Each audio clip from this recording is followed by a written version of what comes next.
Hey everybody, it's Tom Lynn, and I'm coming to you with another interview that I did a few years ago with the Media Bridges in Cincinnati. This one with Dr. Arthur Dewey of Xavier University, and among other things, Dr. Dewey is a member of the Jesus Seminar, and they do a lot of work to discern who is the historical Jesus as opposed to the Jesus of our imagination. And I believe we talk about that a little here, but I also think we get into the question of Paul's letters, who is the historical Paul as opposed to the Paul of our imagination. And this spills out to lots of other stuff as well. What is the relationship between religion and text? And I could go on, but I won't. I'll stop myself there. Anyway, I hope you're engaged by the interview. Thank you. Hello, Cincinnati. This is Thomas Lynn coming to you, WVQC 95.7 LP FM for the next hour or so. And today we're graced with the presence of Dr. Arthur Dewey from Xavier University. He's been on before, and generally we'll be discussing Paul today. He's got a new translation, the Authentic Letters of Paul, and he was involved with its undertaking along with Roy Hoover, Lane McGahee,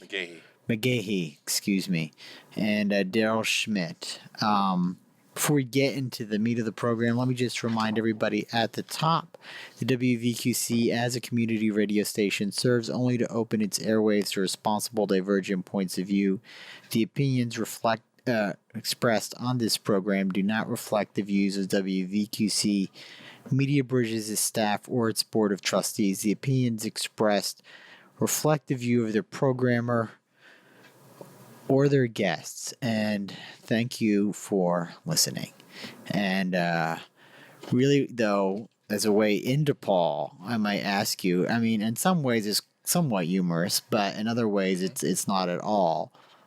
If you had any thoughts about last weekend's apparently near miss of the rapture, because there are so many people, who thought that the world was, or the beginning of the end of the world was upon us. So, and that tact often occurs within certain segments of Christianity, a so-called eschatological interpretation, and they're going to be using, people like, some of the words of Jesus and Paul to sort of justify or legitimate that reading.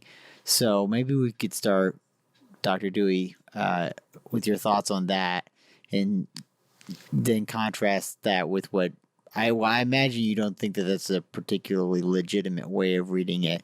But don't let me put words in your mouth. Like if you disagree with it, please, and then we can use that to move into Paul. Mm-hmm. And obviously, there's a dimension of the question which I think has to do with how the texts are received and translated. So I'll just leave it over to you to get things started now. Well, thanks, Tom. First of all, we'd have to say that Paul himself was an apocalyptic thinker. So in 1 Thessalonians, he even talks about the anointed one coming upon the clouds. And this is where the rapture comes, from 1 Thessalonians chapter 4. That people will be caught up with them. But Paul modifies his own thinking when we get to Romans, and many scholars put Romans either last or almost to the last of his letters.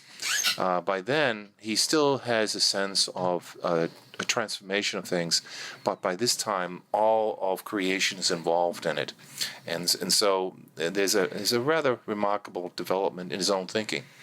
When we look at the particular apocalyptic group whose prediction didn't come to fruition last week, this is not unusual. The United States, actually, even before the United States was a country, there were apocalyptic movements, and it's about every 20 years we get them, maybe even more nowadays.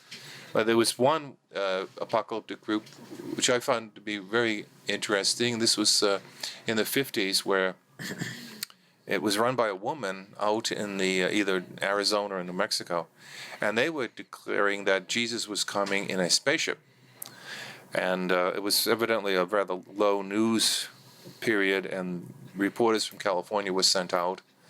And the day came, and nothing happened on the morning or the noon or the afternoon. Around 6 o'clock, the woman pastor came out of her rectory and said it was a miracle. And the reporter said, "What miracle? We didn't see anything." And she said, "Well, no, it was a miracle. Our prayers averted the end." I thought that was the best one.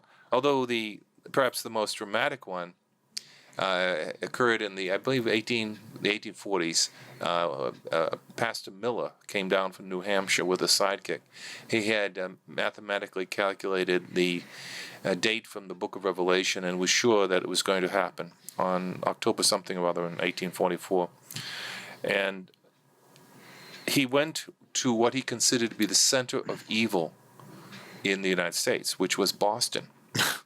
Now, Boston in 1844 was hardly a wretched place. It was maybe rather dour and unimaginative, but a center of evil, I don't think so. Well, anyway, he was there, and he was evidently very successful. He convinced a number of people, so much so that they built a church. Now, it has always amazed me how apocalyptic groups can gather money together, and especially to build edifices when everything's coming down. But he did build a church, and the day of the end came, and many of the people left their homes, and they paraded to the church in white robes or sheets, whatever they had. They left their homes, their businesses unattended and unlocked, and they got to the church. They began with hymns and prayers. And by noon, they were in such a froth that a number of them went to the roof of the church, and by 1 o'clock were throwing the robes up into the air, and they're leaving themselves completely naked to the elements. By about 4:30, their enthusiasm had waned a bit, and by 6 o'clock, they had meandered home. The pastor, meanwhile, came out and said that he had miscalculated and it was coming next year. Oh, And a lot of people in Boston have said this was the beginning of the Red Sox. Wait until next year. That church, by the way, was eventually turned into a music hall in the old Scully Square, which was called the Combat Zone in the 1940s. And it became not only a music hall, but a burlesque place. And people said that they began taking their clothes off in the 1840s and haven't stopped. And unfortunately, the whole thing was torn down, and the new government center completely has obliterated that in its memory.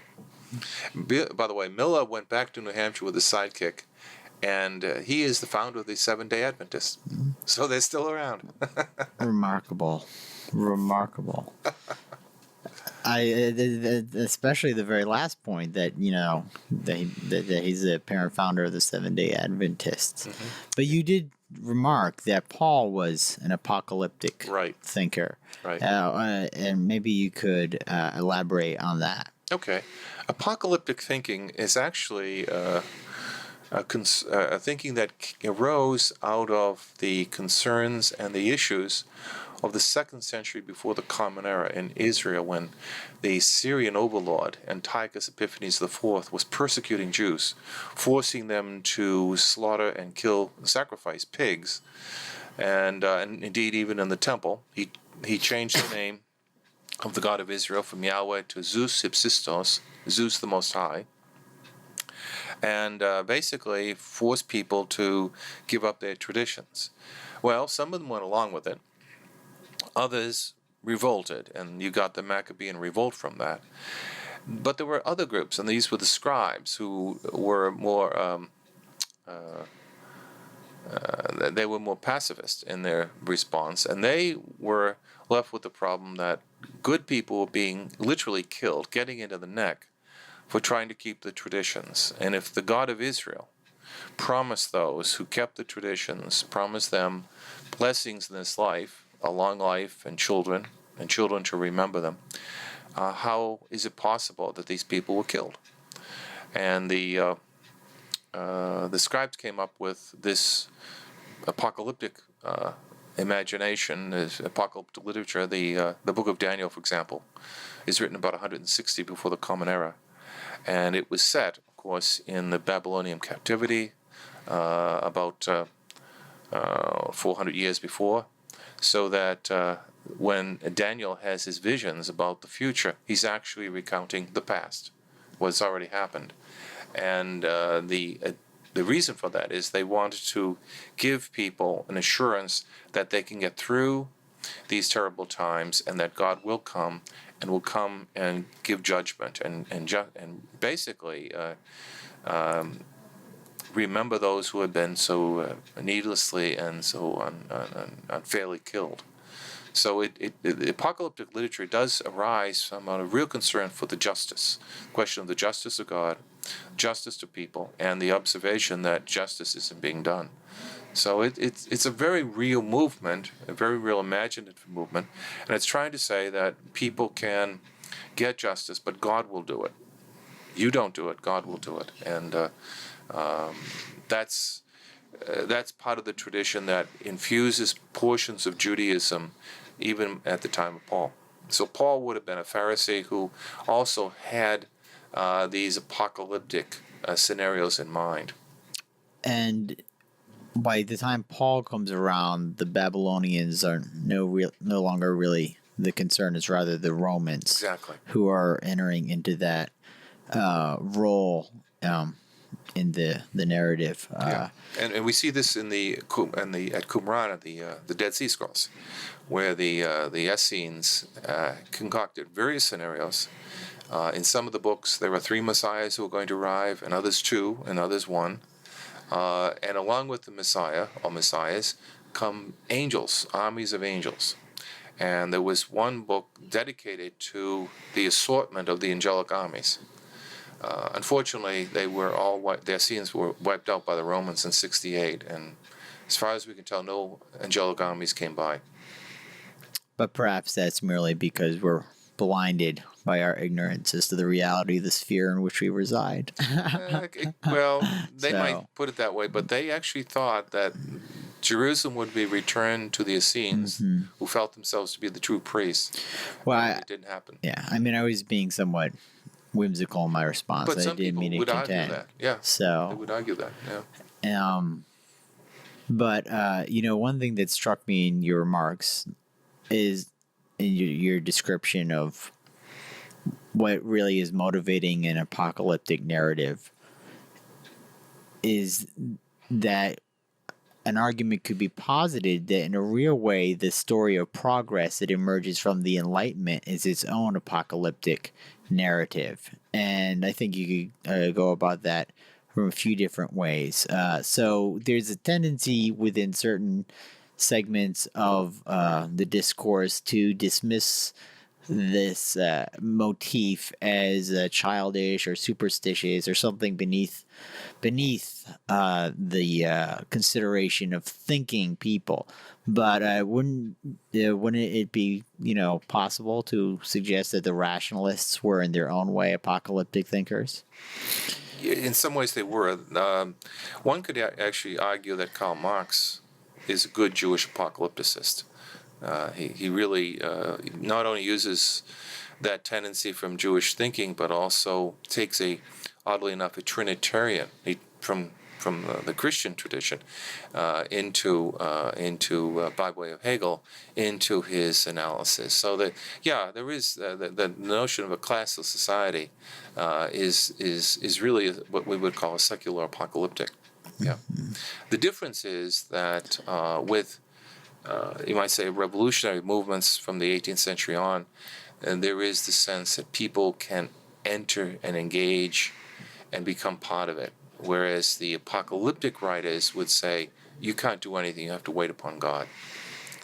So there is that difference. That is significant. Yeah. So I was thinking more of we need to get back to Paul, but I just was the fetish of technology and how, once technology realizes a certain place, and this finds a kind of epitomization in these people who call themselves the transhumanists, who believe that immortality is possible once we can download into the machine. But even then, there's a kind of human activism which is necessary. Mm-hmm. So all that's really just kind of, I think, an interesting footnote. But, to get back to Paul, you have an apocalyptic motif in him in response to a perception of injustice. And perhaps you could elaborate on what you think that injustice to be, to which he's responding. And then maybe you can talk about his particular take on the role of Jesus in that response. Well, I think one of the things you have to do, and this is one of the things that the translation team was quite aware of, is that you have to locate Paul within the Roman Empire. And once you begin to understand what the Romans were doing, if you look at their ideology, you look at their propaganda, you begin to see that Paul is very much setting himself over against Rome. For example, Rome was very adept at using the word gospel. In Greek, it's evangelion. And indeed, the Romans were using it long before the Jesus followers. And the word evangelion, or gospel, literally means a world message that changes the way things are seen. So the Romans are basically saying, this is our gospel, this is the gospel of Rome, and they announce this in various ways. They announce it in their building projects, they announce it in the iconography, they also announce it in their poetry. Virgil, for example, was really a propagandist for the empire.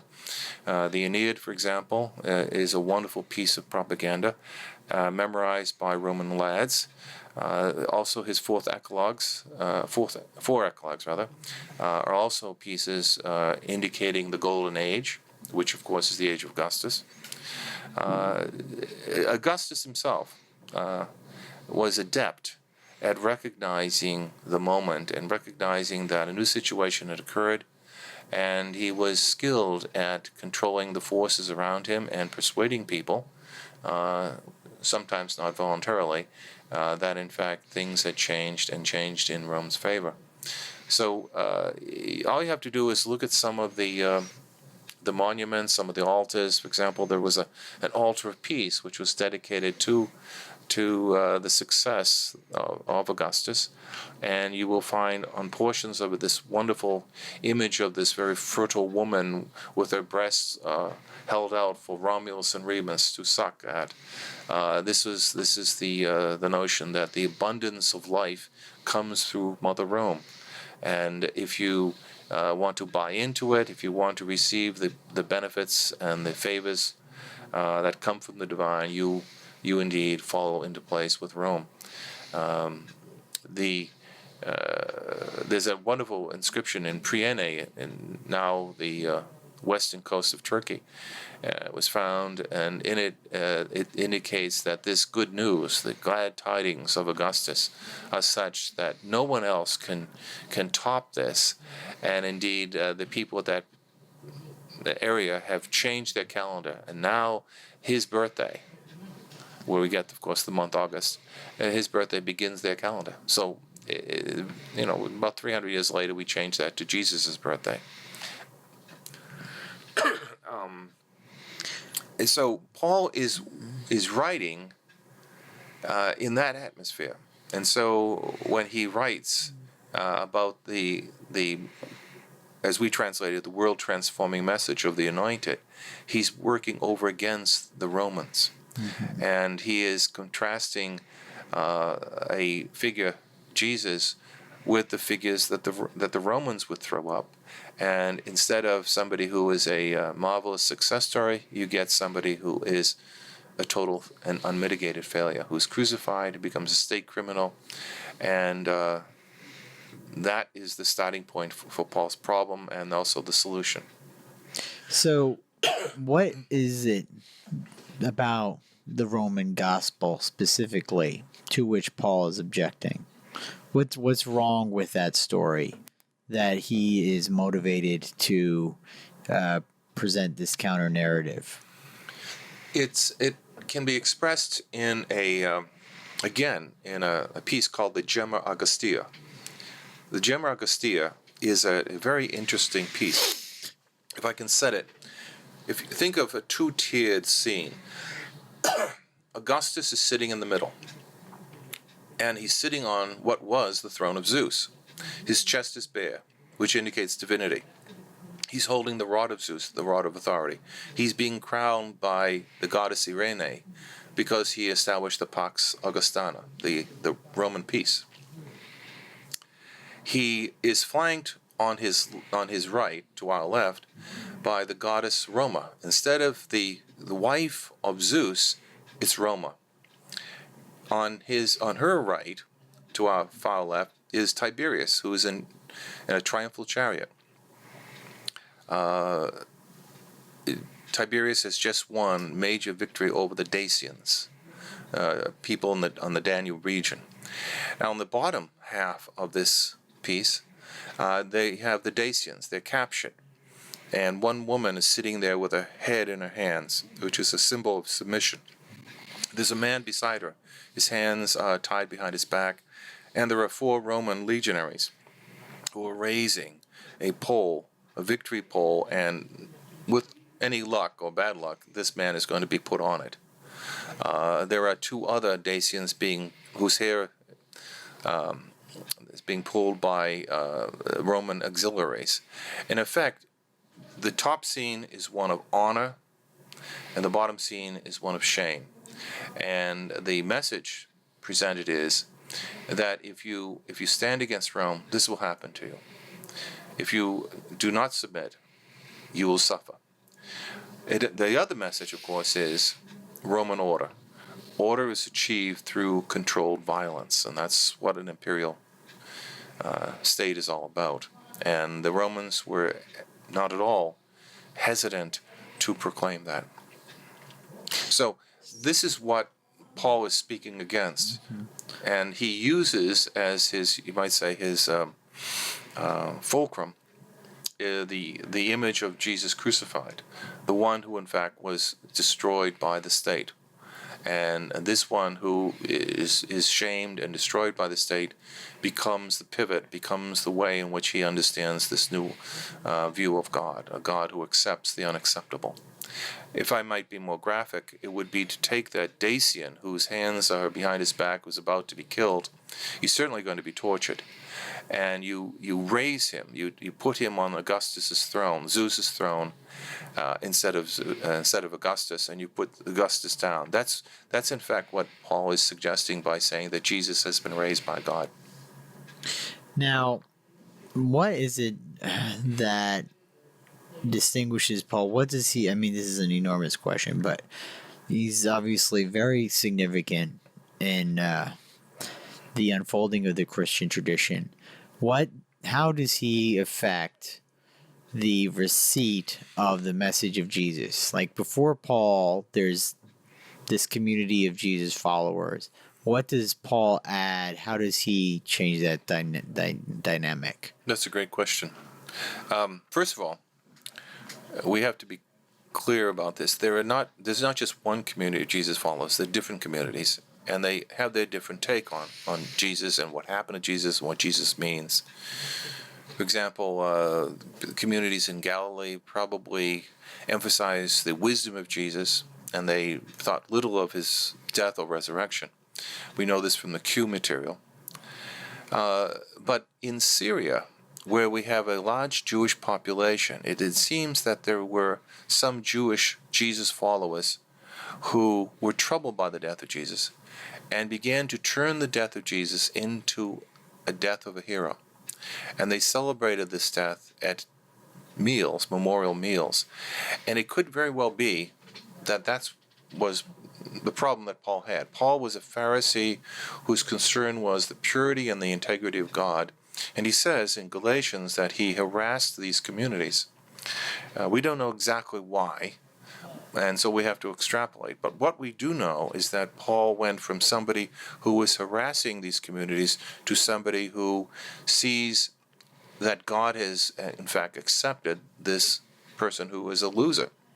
And if I were to guess, I would say that Paul is concerned that there were some Jews who were in fact celebrating these meals. And these meals are religious meals, so God's name would be mentioned in Thanksgiving.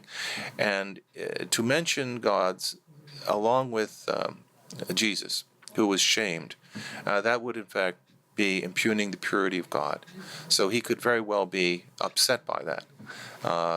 What happened, we honestly don't know.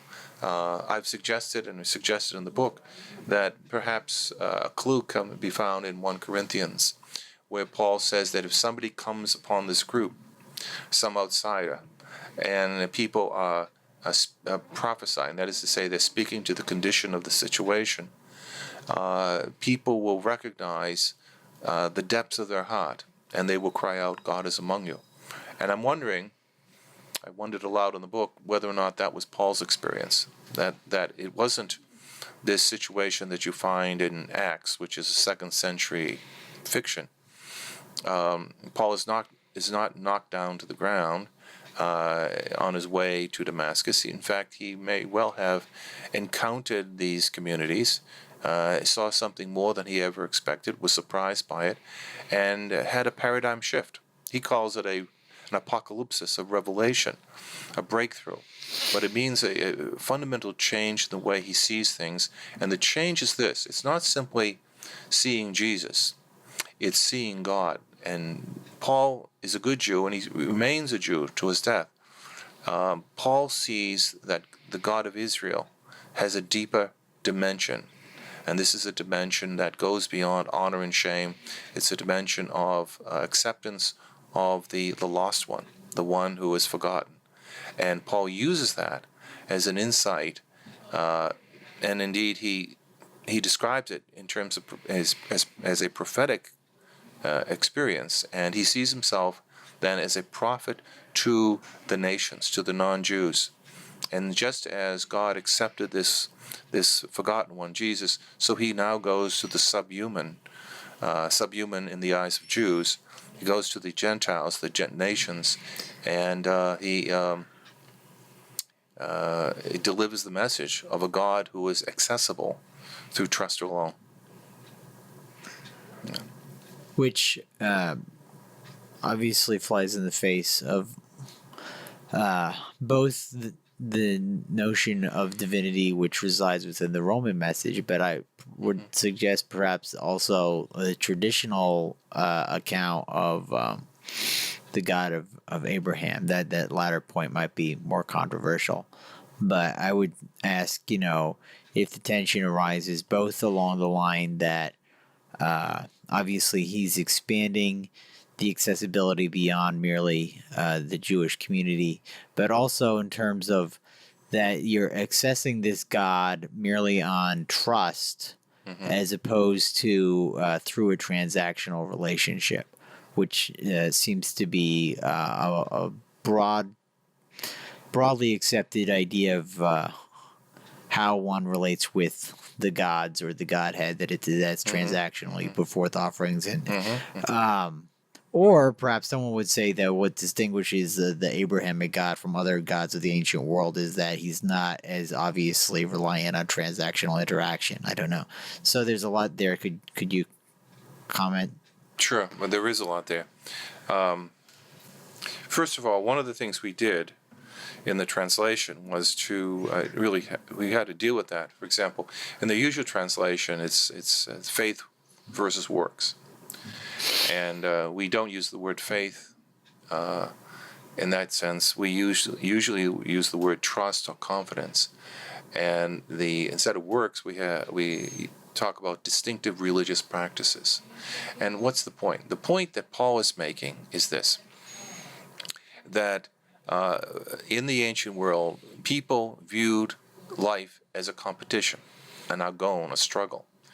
And you competed to have an advantage over others. And one of the things you do is not only do you acknowledge favors from the God, but in thanking the God will give you more favors, and therefore you'll have even more advantage. The desirability of entering into a religious tradition or a mystery cult or whatever it came upon, it worked on the notion that in entering this you get an advantage. We do that today. We want, you send somebody to college, hopefully give them an advantage over someone else. And the same thing happens in the ancient world. What Paul sees is this, that the crucified Jesus is somebody who literally, socially, politically, and theologically has no advantage. He is, in their terms, godless, because no God would dare associate with such a loser. And the fact that he has this insight that God, in fact, accepts him changes everything. So for Paul, it's no longer a case of people having an advantage over another. So that, for example, Jews in the first century would see that they had an advantage over non-Jews. They have the covenant, they have the relationship, they have the traditions, they have the distinctive religious practices, all which identify them as somebody who is privileged, whereas the Gentiles don't. And the Gentiles, in that light, would be seen as subhuman. The point that Paul is making then to, for example, the Galatians is, you don't need to take on these traditions. You don't need to do this in order to stand forth before God. You don't need this. God is already there. You approach this God in trust, and that's it. That's it. Remarkably, that position is very similar to the position of the historical Jesus.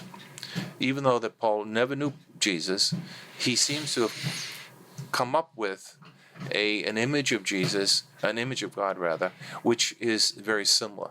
The historical Jesus had a sense of a God who you could trust, who was reliable. And Paul, in fact, says this again and again. This is a God who is reliable, this is a trustworthy God, and the proof of that is that this God accepted this one who had no advantage.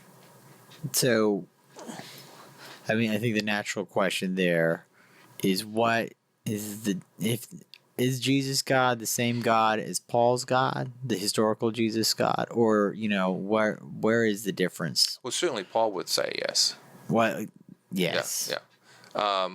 What we're talking about, we have two Jews who are working within Jewish traditions, and they both somehow, I would argue, come up with a similar understanding of God, which is remarkable. But you could also argue that both Jesus and Paul were laboring under the Jewish prophetic strand of the tradition. And if you push the Jewish prophets back, you see that it goes to a memory of what? A God who remembers the slaves of Egypt. And that's what Amos was about. Amos kept on reminding people that this is the kind of a God who remembers the slaves. This is the God who also then remembers orphans and widows. And if your life is not characterized by that kind of thinking, then no matter what kind of religious deeds you do, whatever sacrifices you make, Amos would say they don't work. So yeah, there's a similarity. One can actually trace, perhaps through dotted lines, some connection points that way. But I would argue it's thoroughly Jewish in the prophetic Jewish tradition. So I'm not really drawn to disagree with anything that you've said, but I'm just I guess that if I wanted to step outside, of the exegetical concerns and you could move over to what could be called the philosophical concerns. What about someone who would say, maybe this is slightly Nietzschean, you're just deluding yourself. That's not how the world actually works, and you can't actually trust the gods. Right. You have to, how do you respond to someone like that? Actually, that's not a bad question at all, and I think Paul would appreciate that. First thing is that if you look at the way in which the religious systems of the Roman world worked, they operated through sacrifice. And sacrifice works on a couple of assumptions. One assumption is this, that you have to maintain the cycle of benefits. You have to respond in order to keep the god in favor. But there's also a deeper sense, and I think it has to do with the fact that, and it's based upon, I think, experience, that you can't totally trust these gods. That's why you do perform sacrifice. That's why you do slaughter animals. That's why you do go through rituals, because you want to get the gods' attention. They might be asleep. They might they might not have noticed. In fact, there's an expression: when you sacrifice an animal, the fat, the odor, the scent, from the fat and the incense, it rises and tickles the nostrils of the god, sort of wakes them up and gets them alert. But I think behind it is this very human experience that maybe we can't trust these people. We have to enter into these things. And Paul would say that all of that is sort of like an insurance policy. You're trying to maintain some sort of a You're hedging your bets. yeah, good, exactly, yeah. And in fact, you get some Romans. You read some of the Roman literature, and you'll see that that's exactly what they're thinking. Paul is saying that if you're doing it that way, you already are in this advantage system. And the reason why you're seeking an advantage is because you feel you don't have an advantage. And he's saying that look at the one who has had no advantage, and this one, in fact, is accepted to God. Now, you might say, well, is there any proof of that? There isn't. There isn't. It's just this breakthrough.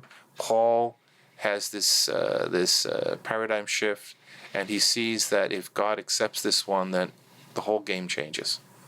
And then the next step would be, okay, what happens if you live out of this? And when you live out of it, things do change. If you live out of trust, then people relate to people differently. And I think one could argue that the communities of Paul, the various people who listened and basically responded, were the best evidence he had. He calls them, in fact, the body of the united. Yeah. So is there any proof for it? I would say absolutely not. Is there any hints of it? Perhaps in the way in which human beings learn to trust one another.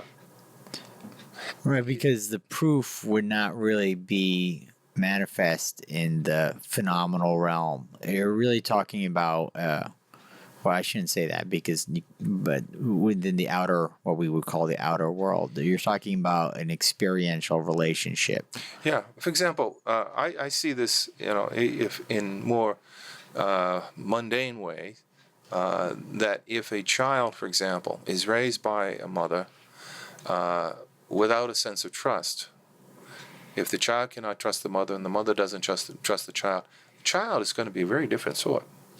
A child knows that he or she is trusted from the get-go, and we grow out of this sense of trust or distrust, and every child at some point feels abandoned. Either for a small period of time or a long period of time, whatever. But if the child already had a sense that things are trustworthy, the child can move through that, can learn to move through that, and can learn to trust others. In some ways, you might say these revolutionary possibilities that Paul thought of and imagined in religious terms, we can talk about in very human terms and see that the very stuff of a trustworthy universe is here. Now, you might say, well, that goes contrary to experience. Yeah, it does, and yet my own experience has been that the times in life where things have really counted is because trust worked. And there's no way you can prove it. I mean, how do you prove that somebody is trustworthy? Well, the person acts that way. What happens if the person doesn't? Well, there's no way this person is going to demonstrate this until you get into a relationship again, and that works again.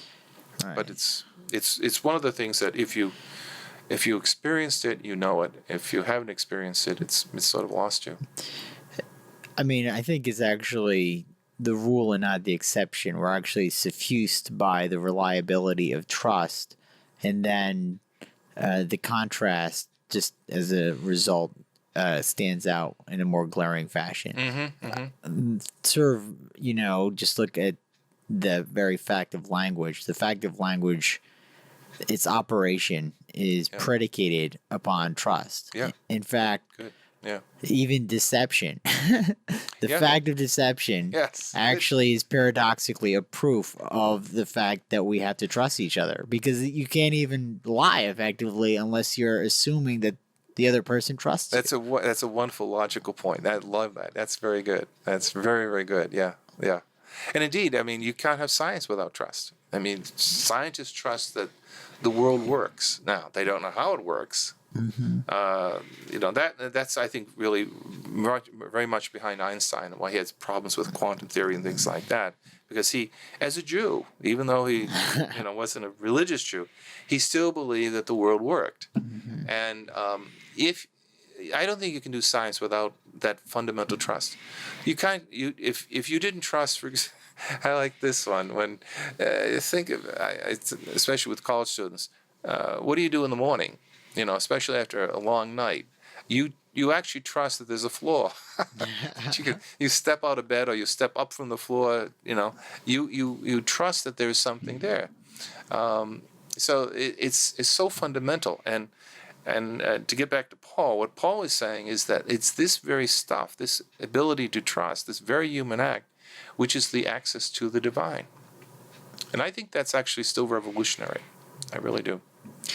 Now, well, I mean, unfortunately, it is still revolutionary, because I would argue that the narrative that we receive as Americans teaches us that you can't trust, and in fact, we're such vicious creatures that the only way to handle this situation is to try and sort of cleverly harness that viciousness through systematic competition to sort of sublimate it. And I think that that's actually grossly a distortion of both human reality and reality more generally. It makes life really complicated, overly busy, and you become less and less alert to what really is in front of you.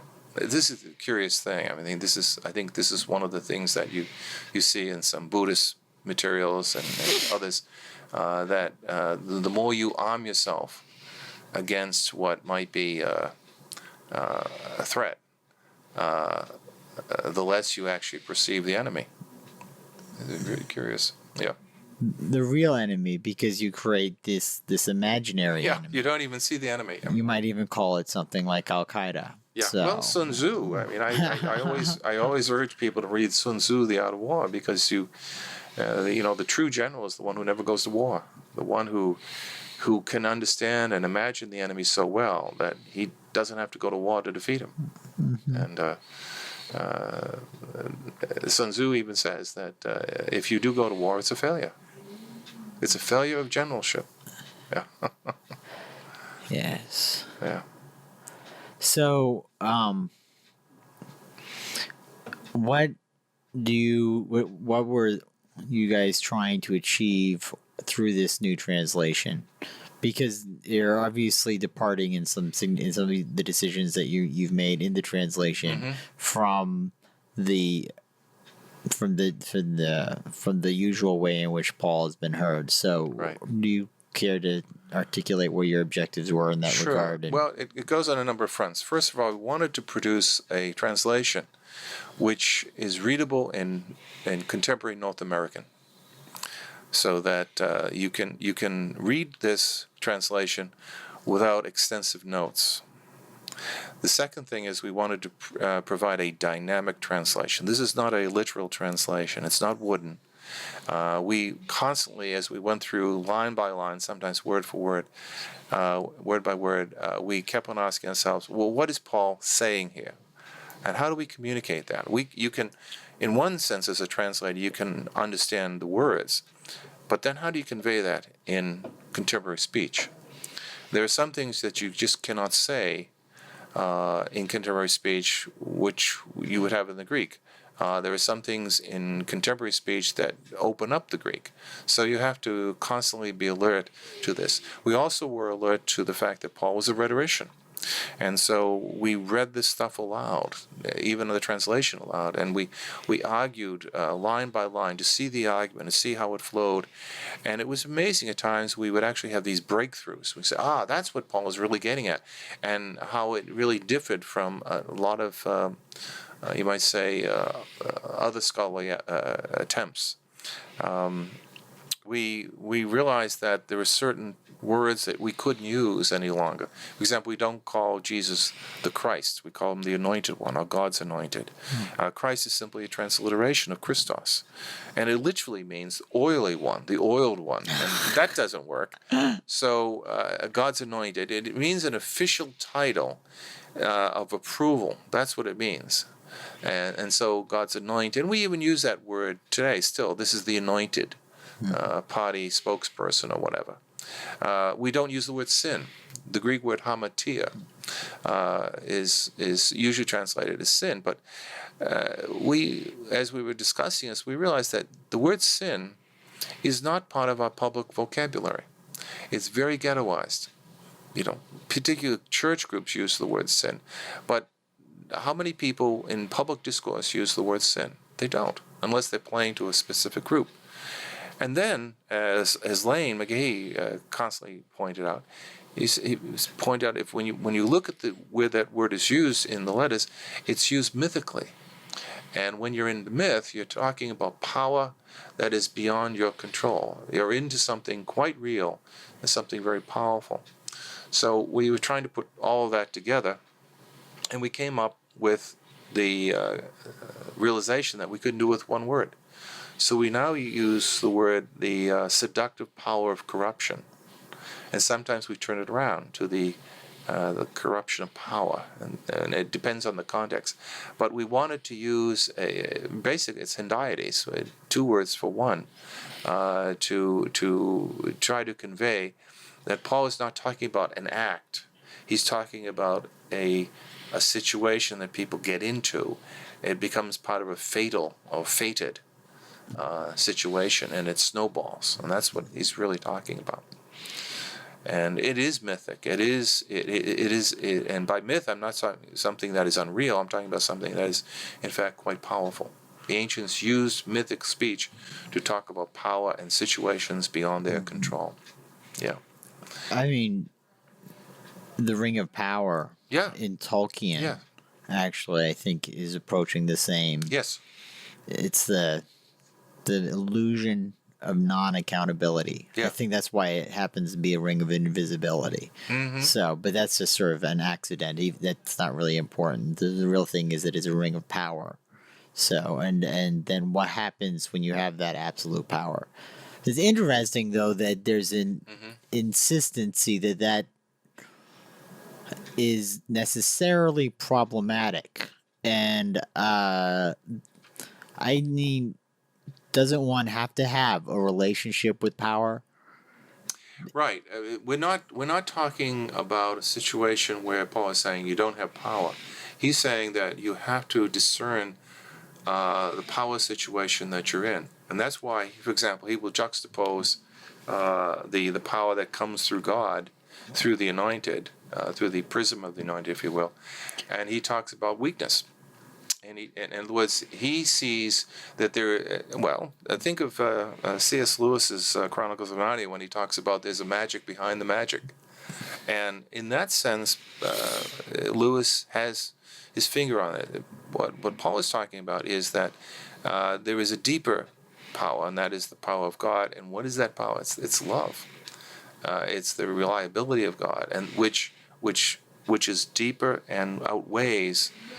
You might say the illusion that power usually holds, and in that sense, it can outweigh the power, and it outdistances it, and that's why in Romans he talks about that nothing can separate people from the love that comes from God, no matter what kind of conditions, it's still there.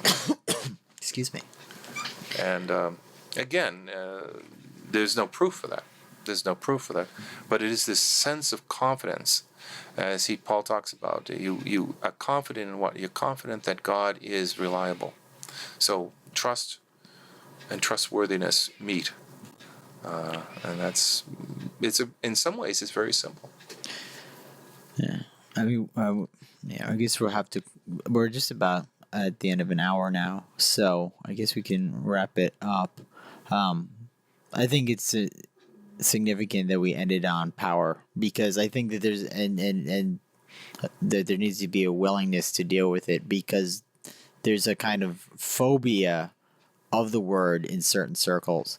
So I think that is translated into an anemia in many progressive communities. That means, I'm paraphrasing somebody here, that what ends up is that people don't have a relationship with power. So in this society, the only people who end up wielding it are people who usually are pretty twisted for one reason or another. So I don't want to become detained by that point, but I want to say that it's actually possible to have a positive relationship with power that flows from a trust in reality or in God or in love. And that's what Paul means by spirit. We don't even use the word spirit. We talk about the power and presence of God. And because even the word spirit has been sort of hijacked by ghetto religion.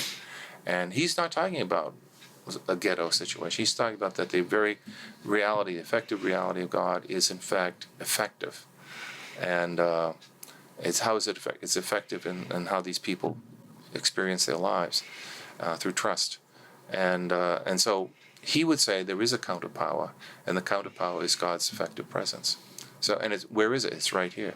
And that's why in Romans 8, his notion of apocalyptic changes, that everything is being stirred by this. And that, in some ways, is what Marx and some of the other revolutionaries pick up. Well, I think we'll have to leave it there, but thanks as always, Dr. Dewey. Thank you, Tom. So, all right. Well, and thank you all for listening. Once again, this has been WVQC, community radio station serving only to open its airwaves to responsible, divergent points of view, and the opinions expressed on this program do not reflect the views of WVQC, Media Bridges' staff, or its board of trustees. The opinions expressed reflect the views of their programmer or their guests. And thank you for listening.